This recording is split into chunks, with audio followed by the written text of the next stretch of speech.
Welcome to the Advice Show, media with the common sense approach. So some news just came out that Muhammad Ali has died at the age of 74. Now, Muhammad Ali was a champion in the ring and even more of a champion outside of the ring. Let's go ahead and roll the clip. From Parkinson's disease since being diagnosed in the 1980s, had been hospitalized with various ailments in the last few years, most recently this past week with respiratory issues complicated by his Parkinson's, a final battle the heavyweight champ was unable to overcome. He was born Cassius Clay in Louisville, Kentucky in 1942, beginning to box at the age of 12. He won an Olympic gold medal at the 1960 Games and went on to become a three-time heavyweight champion, brash and at times outrageous, boasting about his ability to float like a butterfly and sting like a bee, calling himself the greatest. And so many agreed, making him one of the most famous people on the planet. He joined the Nation of Islam in 1964 and changed his name to Muhammad Ali, defending his title against all comers until his conscientious objection to the Vietnam War and his refusal to be drafted cost him his title. He'd win it back 2 more times in his career, along the way fighting those famous battles with Frazier and Foreman, solidifying himself as a legend. In his later years, though weakened by Parkinson's, visibly trembling, he lit the cauldron of the 1996 Summer Olympics in Atlanta. Another iconic moment. Very frail in recent years, he nonetheless continued to make public appearances, always in good spirits. He is survived by his wife Lonnie and 9 children. Again, the sad word tonight from Arizona, Muhammad Ali has died at the age of 74. Now, Muhammad Ali was one of the greatest fighters out there, hands down. Muhammad Ali's footwork, how he would just talk to people and get in their head, rope-a-dope. We know the iconic fights of Muhammad Ali, and it's something to be celebrated. But for me, Muhammad Ali was more inspirational outside of the ring. After he had joined the Nation of Islam, Muhammad Ali became very outspoken at that point. And he started to stand up and speak out against the injustice that was happening to his community. He risked his championship belt. He risked his life. He risked his reputation and everything to speak up for his people. Even so much so that when they tried to draft him into a war, what did he tell them? I'm not going to fight no Viet Cong. What did they do to me? They not oppressing me. They're not killing us in the street.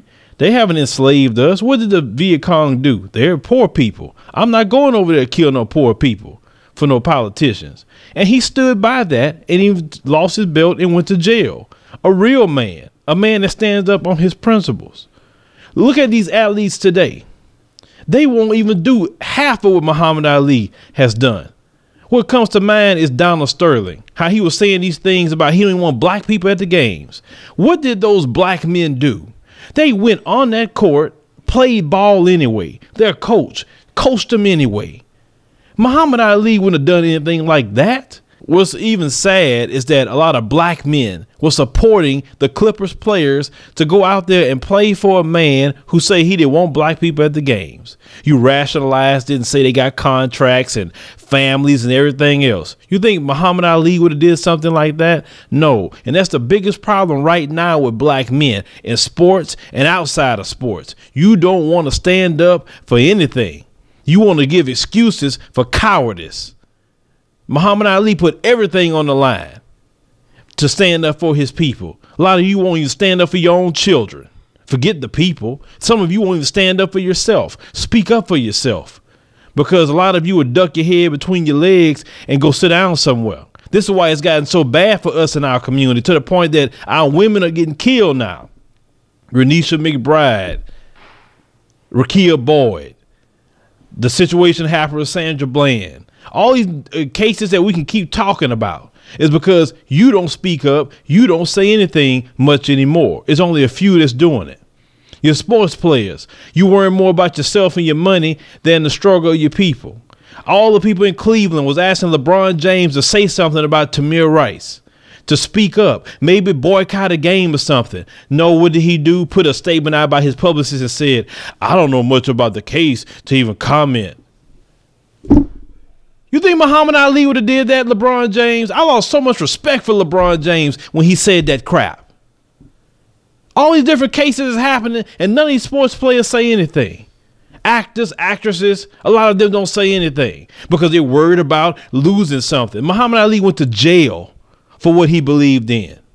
You guys are afraid of losing a contract, losing an endorsement. This is why nobody respects a lot of black men in America, because you're too scary to stand up for your own people and for yourself and for your children.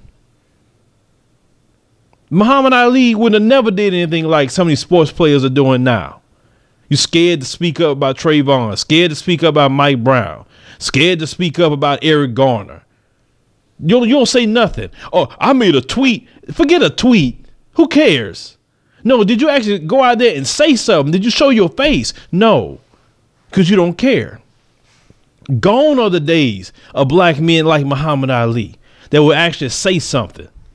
And it's sad that we have these men just not here anymore.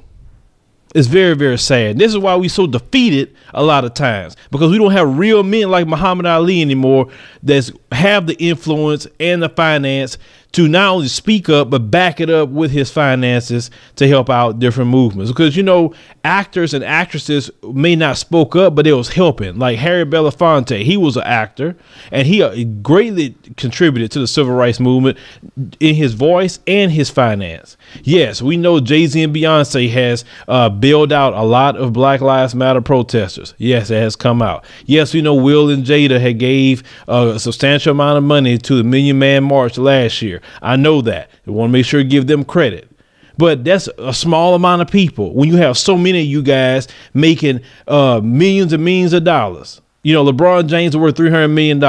Drake is worth $100 million. You know, I can just keep calling off names between all these different people. You got Puffy, you know, Dr. Dre, all these ones that's making this money, and they're not doing nothing for their community. Neither are they speaking up. They have so much money that it don't hurt them to speak up, but they don't want to do it because they don't care about black people like that. All they care about is themselves. And Muhammad Ali, if anything, he inspired me to speak up. He inspired me to be good at what I do and also outside of what I do. That is a real man to look up to, Muhammad Ali. Was he perfect? No, nobody's perfect. But one thing Muhammad Ali was perfect at is speaking up and having love for his people and not ducking his head when someone come against him about it. Black men, you need to return to the time of Muhammad Ali. Stop looking at the women, blaming the women and all this stuff you're telling women 24/7. That shows how much of a coward you are as well. You want to tell the women to straighten up, so you'll straighten up. Stop looking at women and look to yourself. We are the ones that guide our community, not a bunch of women.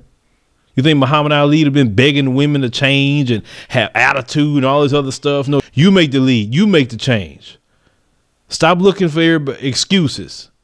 We need to stand up for our community and be more like our brother Muhammad Ali. We want to say rest in power, Muhammad Ali.